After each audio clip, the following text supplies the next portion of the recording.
Today is World Environment Day, and we are bringing you a new show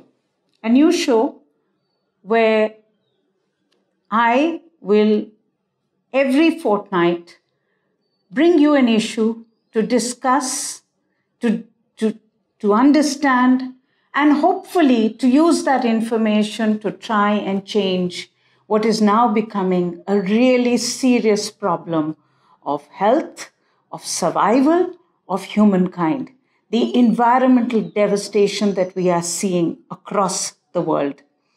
The show is called An Agenda for Survival because I want to be able to discuss with you the solutions, the way ahead.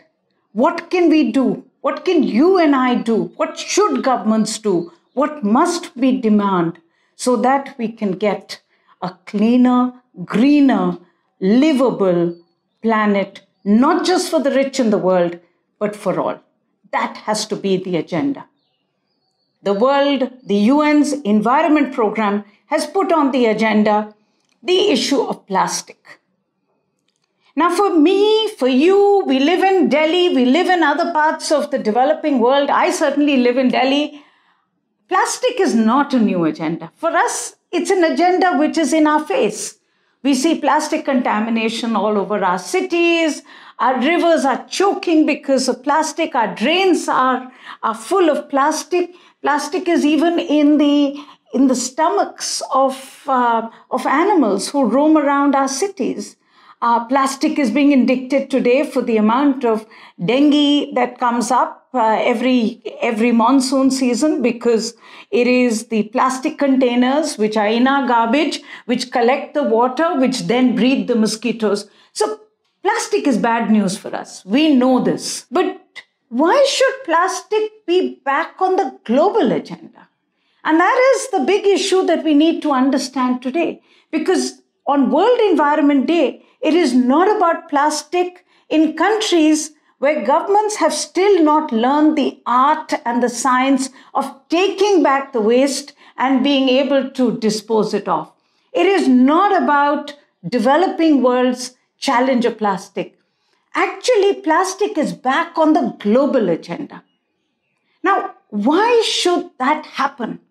The fact is, governments across the world, citizens across the world, believed that the problem of plastic had gone away, that they had segregated their waste, and that they had separated out, therefore, the plastic from the non-biodegradable waste, that governments had taken away that segregated waste, and that it had been recycled or it had been incinerated.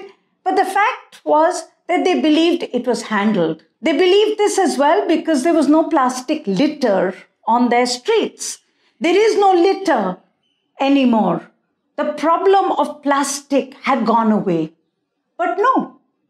What we are learning today is that plastic has not gone away.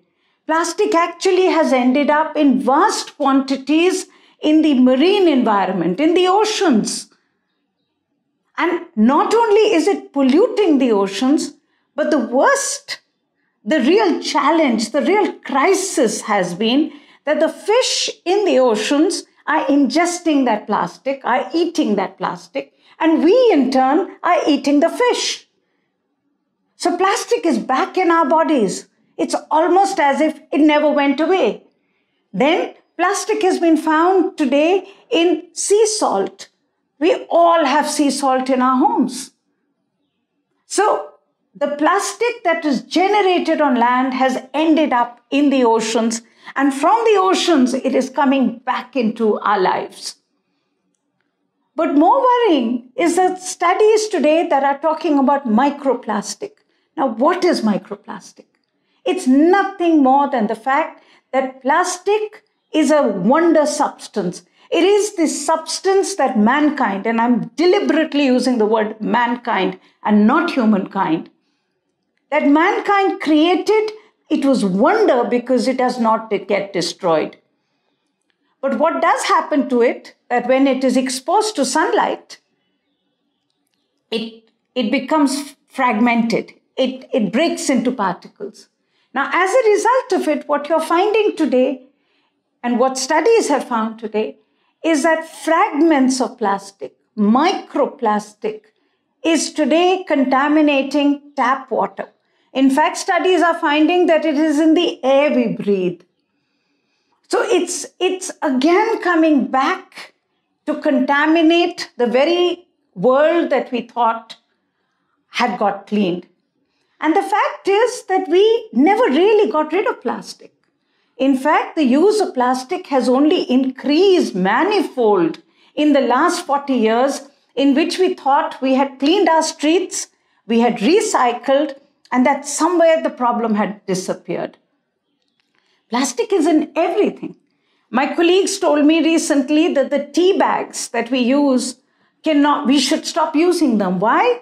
Because when we put the tea bags into our compost bins, they don't get composted because tea bags have plastic. We use water bottles. Everywhere we use water bottles because we don't trust the water that municipalities give us. And even when we have clean water, we like to drink out of a bottle. Then there's packaging. There's just packaging everywhere. And it's all coming in plastic. And what we are finding is that not only has the use increased, but what we believed that it had gone away has really not gone away. A recent study, a 2017 study, a fascinating study done by scientists from academics from California, Santa Barbara, and other universities. It's the first, in a sense, a material study of plastic. And what that study tells us is that such a small proportion of the plastic that the world has generated, and they estimate that the world from 1950 to 2015 has produced something like 8.3 billion tons of plastic, virgin plastic. And what they say is that contrary to what we believed, that the problem had been dealt with, actually, even till date, less than 12% of the plastic that has been generated goes for incineration. 9% of it is recycled, and 10% is recycled more than once. So 60% of the plastic globally, 60% of it, even till today, is disposed of, discarded, left to lie in either landfills or just somewhere. It's discarded. Even in countries where recycling is much higher, what they are basically finding is that the largest proportion of plastic is actually discarded in the world. So let's be very clear about this. This agenda requires us to do something much more different. It's time we stop talking about words like just plain recycling or plain words like talking about, let's try and not use it one time, let's not use single use. Let's really talk about how we can stop the use of plastic. Where can we actually make sure we reduce it, we minimize it, we do not use it? And that has to be the agenda. There is no easy way out of this. This wonder substance that we have made has to go. The fact is, and let me end with this, there is something in Hindu religion which I always find fascinating. In Hinduism, the god of destruction, Shiva, is seen to be more powerful than the god of creation, Vishnu. Now, that only tells us that actually any substance that cannot be destroyed should not be worshipped. And yet, as a global society, we tend to both produce substances that cannot be destroyed. We certainly call them wonder substances. And more than that, we are addicted to them. We worship them.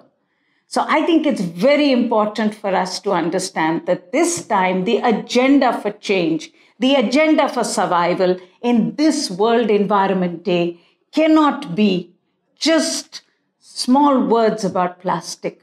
We have to understand that unless we have a change in the way we use plastic, we reduce plastic, we actually get rid of it from our lives, it is only then that we can stop it contaminating our land, our water, our air.